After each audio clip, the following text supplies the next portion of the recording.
Kalau kita meminta orang lain agar mendoakan kita dan orangnya masih hidup, ya, tidak masuk dalam pembahasan kita.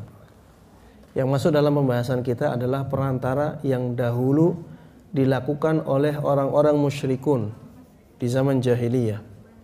Makanya Syekh Muhammad Ibn Abdul Wahhab ketika menjelaskan masalah ini, beliau menyebutkan prakteknya kaum jahiliyah, orang-orang musyrikin jahiliyah. Prakteknya mereka adalah menjadikan orang-orang yang saleh yang sudah meninggal sebagai perantara antara mereka dengan Allah Subhanahu wa taala. Ya, adapun meminta kepada orang lain agar orang lain tersebut mendoakan dia kepada Allah Subhanahu wa taala, maka ini banyak dilakukan oleh para sahabat kepada Rasulullah sallallahu alaihi wasallam.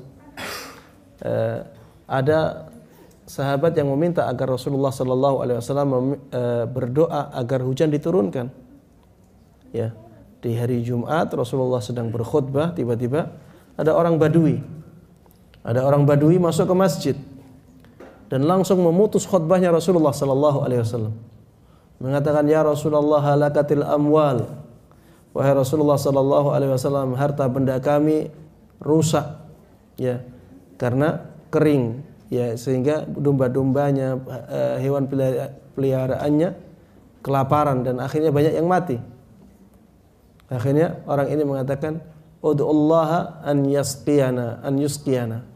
Berdoalah kepada Allah Subhanahu wa taala agar Allah memberikan kami hujan. Itu di waktu khutbah, dan Rasulullah sallallahu alaihi wasallam sanggupi permintaan tersebut. Rasulullah berdoa dan akhirnya ketika itu juga turunlah hujan. Di Jumat berikutnya orang Badui ini datang lagi ketika khutbah dan memotong khutbahnya Rasulullah lagi. Wahai Rasulullah sallallahu alaihi wasallam, saking banyaknya hujan, rumah-rumah kami juga menjadi hancur. Kan rumahnya tidak seperti rumah sekarang, ya, karena banyaknya hujan dan rumah tersebut hanya terbuat dari tanah, ya. Akhirnya rumah-rumah tersebut ya banyak yang hancur. Maka orang ini meminta kepada Rasulullah sallallahu alaihi wasallam agar Allah menghentikan hujannya.